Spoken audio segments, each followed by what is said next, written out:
Earlier this summer, Justin Rhodes sent me to Missouri. I had never been to Missouri before, so when I arrived in St. Louis, I had to make the short drive over to see the Gateway Arch in person. It was a lot shinier in person than I was expecting. Justin didn't send me to Missouri, though, for sightseeing. I was on a mission for Abundance Plus. I just woke up in central Missouri. But here they actually call it Missouri. Missouri? Am I saying that right? I'm in the childhood home of Mr. Greg Judy. I have my camera rig assembled here. Greg's gonna be here in about 10 minutes to pick me up, and we're gonna be doing 3 days of filming. One day is gonna be kind of a day in the life of Greg Judy. I'm just gonna follow him around with camera. That'll probably be today. And then day 2 and 3 will be instructional videos on raising cattle on the homestead.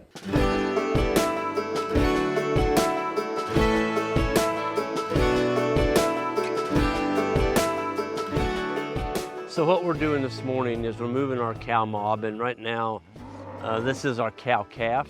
So these are all cows that have calves, and there's a few cows that are calving later.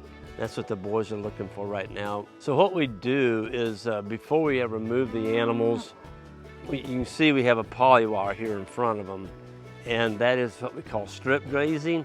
And so this poly wire actually is poly braid. It's a braided, it's not twisted, it's braided. And that's keeping them from going all the way into the farm. And so we're in a major drought right now, and what we're trying to do is keep the animals on one herd. We've got them all together in one herd, and not two herds. If you got two herds, what happens is you get around your farm a lot quicker. And so you want to slow them up and give them a smaller area. Well, in a drought like we're in right now, the grass is more mineral dense. And so it's just got a lot of nutrients in it.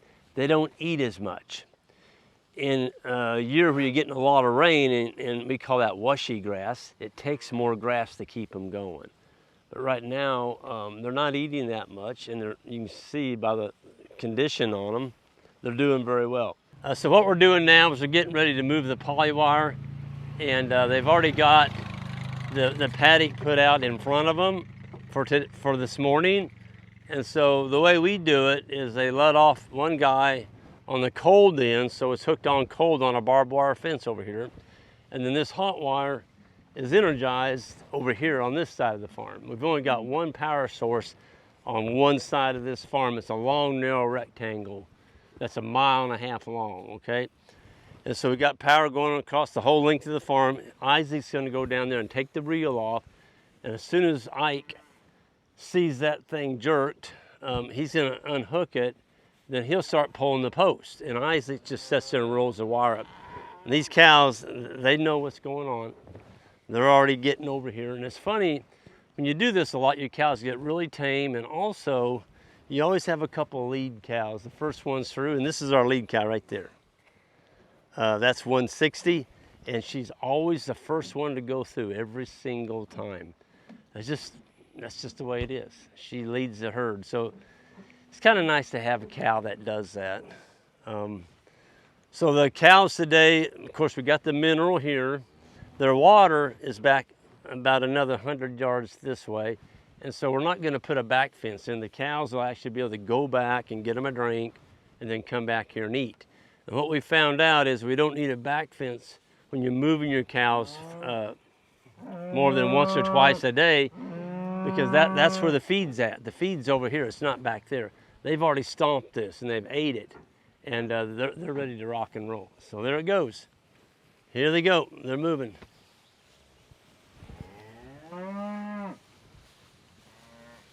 just takes so much effort to move cows.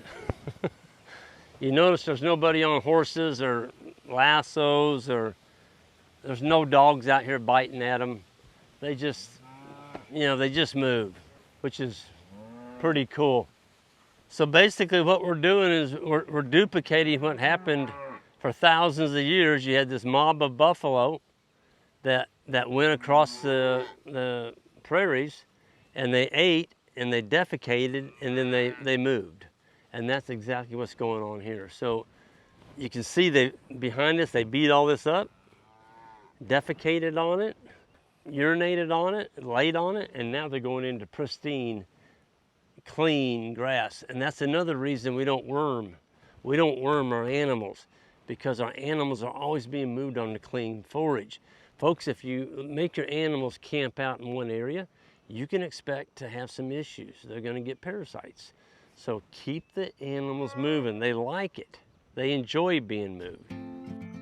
After doing the morning move with the cattle, Greg and his farmhands, Isaac and Ike, separated 2 bulls out from the bull herd to simulate what grazing would be like for a couple head of cattle on the Homestead scale. The masterclass we were filming, while having excellent content for large ranchers, it is definitely more focused on the homesteading audience.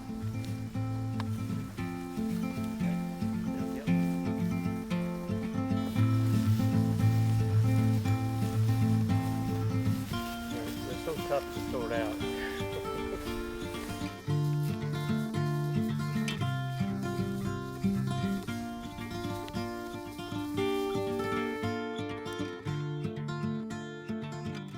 We simulated a rotational grazing scenario for 3 days with 2 cattle.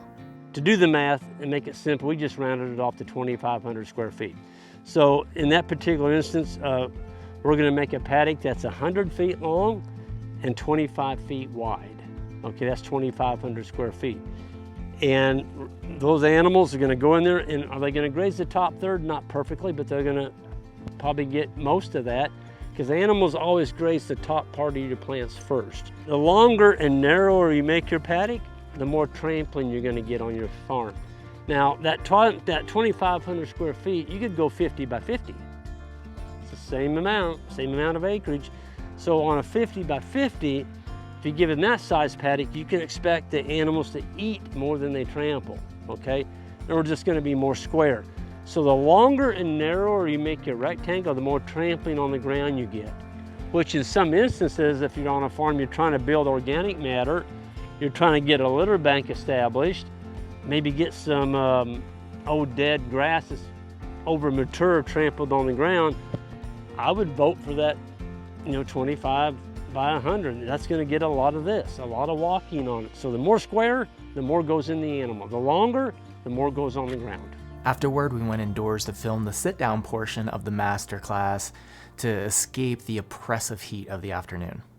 If you've got 5 to 10 acres, I'd be looking real hard at bringing sheep or goats in.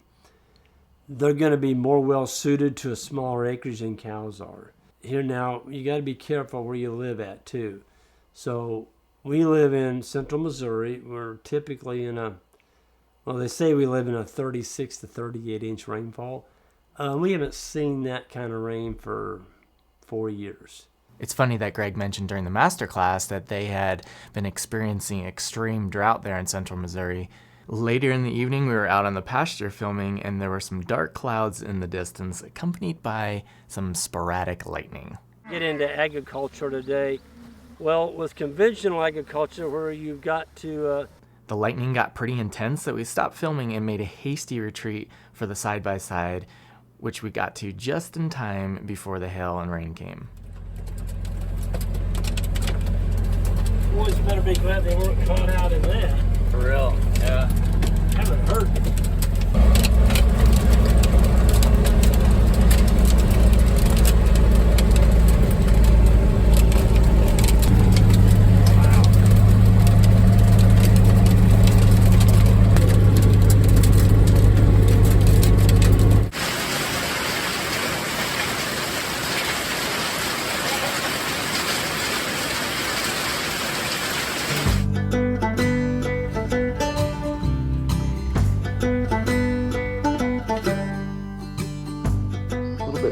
Start today on day 2. I had to be up at 5:30, which is like 3:30 my time a.m. and we're doing a cattle drive this morning, which will be really cool to see. I've never done one of these. Of course, there's no horseback involved. That would be cool, but probably be hard to film on horseback.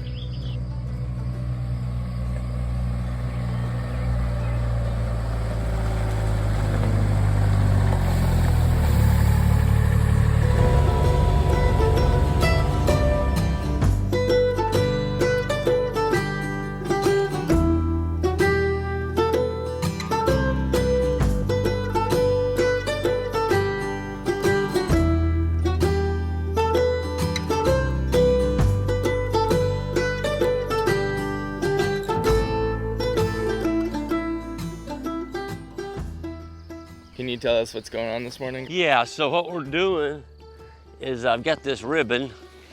All it is just a polyester ribbon.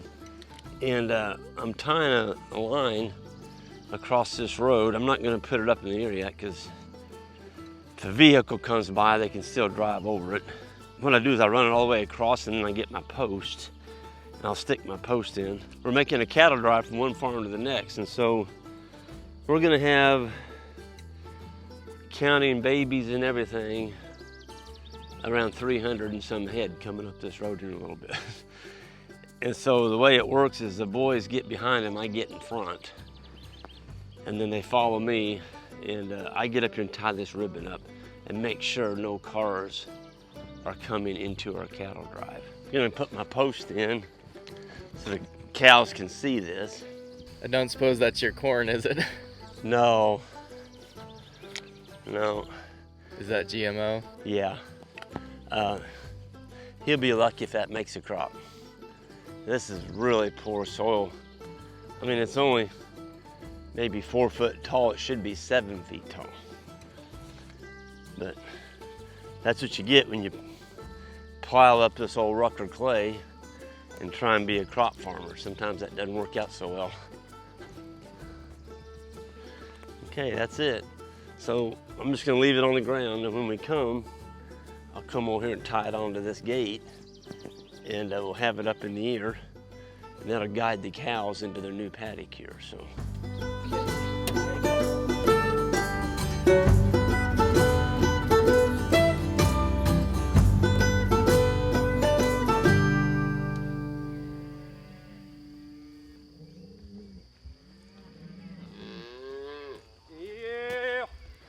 Go on in, girlies. There they go.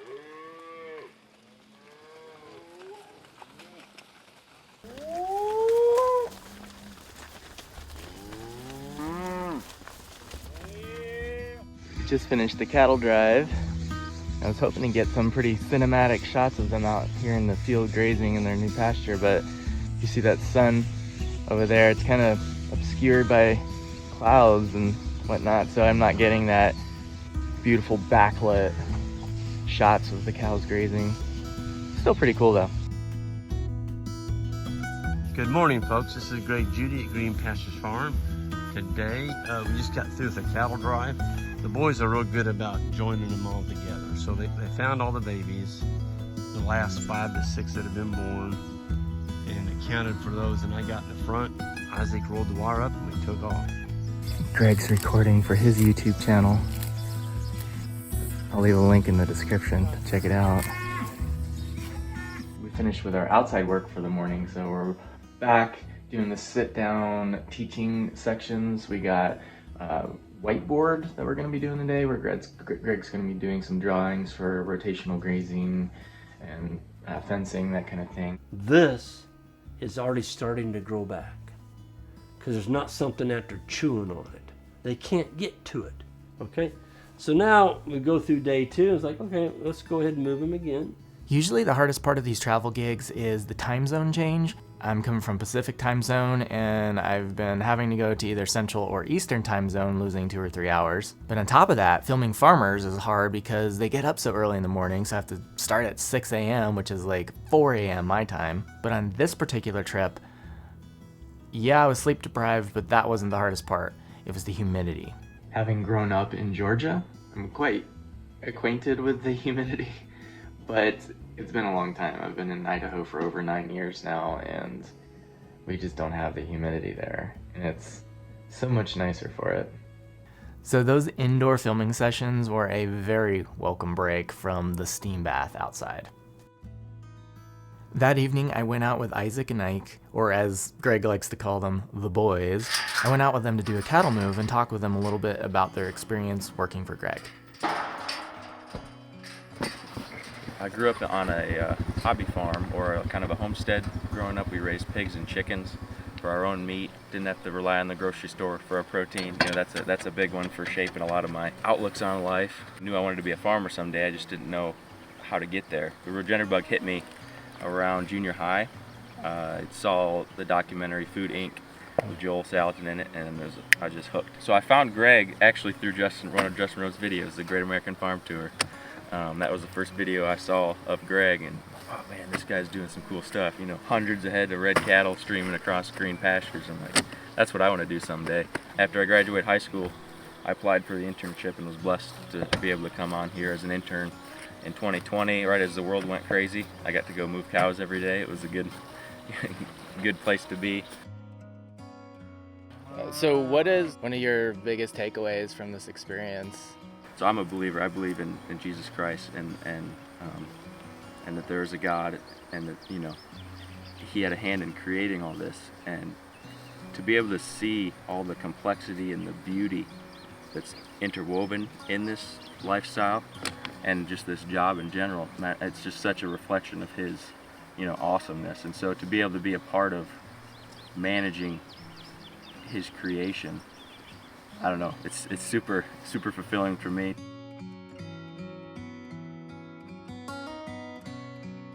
Day 3 brought some unwanted excitement to the trip. I was filming this video segment with Greg. You good? Yes, sir. So what we're looking at here, folks, is actually a head catch. It was about head catches for cattle when I noticed a tick crawling on my camera monitor. When I turned the camera off, Greg noticed that he had some ticks crawling on him, and then he started stripping his clothes off, and we were checking him for ticks, picking ticks off of him. Not long after that, I stripped down to my underwear because I need to be checked for ticks too. I found this tick biting on the back of my leg. Yes, I did manage to flush it after I took that photo. When I got home from that trip, I did find another tick lodged in the back of my neck, sadly. Greg had at least 30 ticks on him, so I did pretty well just to only have 2 on me. Being stripped down in my underwear and having Greg Judy pick me over for ticks kind of, you know, hastened the bond we shared. Another one. That's a little bitty one. The little ones are hard to kill because it's hard to get a hold of them.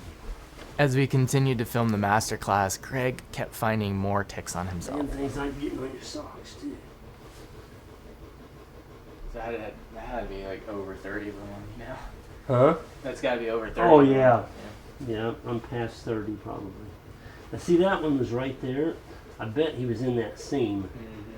And he came out and was trying to get to my leg. I threw mine in the washer. I just, you know what? I don't want anybody hiding in here. My favorite part of this trip, aside from getting to learn a tremendous amount of cattle information, was getting to spend time with Greg and his wife Jan off camera. Greg and Jan were absolutely wonderful hosts and just all around great folks. What is one thing that most people don't know about Greg Judy? Yes, so one of the things that people don't know about Greg Judy is he's a great speaker. He loves the mic. He loves the center stage, but do not get him in a karaoke thing. And he thinks he's really good. And he will just go on and on and on with karaoke. He can't swim. He doesn't know how to swim. Lived near all these ponds all his life, and he's never learned how to swim. That's a funny one. When I first heard that, I was surprised. As much fishing and stuff as you do. One thing I don't know if most people don't know it, but I think if you talk with him long enough, he is a very good storyteller, and he has some very, very entertaining, especially coon hunting stories. It's really nice to get that sit-down opportunity with him and have him, if you're fortunate enough and can be around him enough to have him give you one of his stories, your sides are gonna be hurt for a little bit, so. Happily, I got to experience some of those hysterical stories. They did not disappoint. Greg had me laughing so hard at dinner one night, it was ridiculous.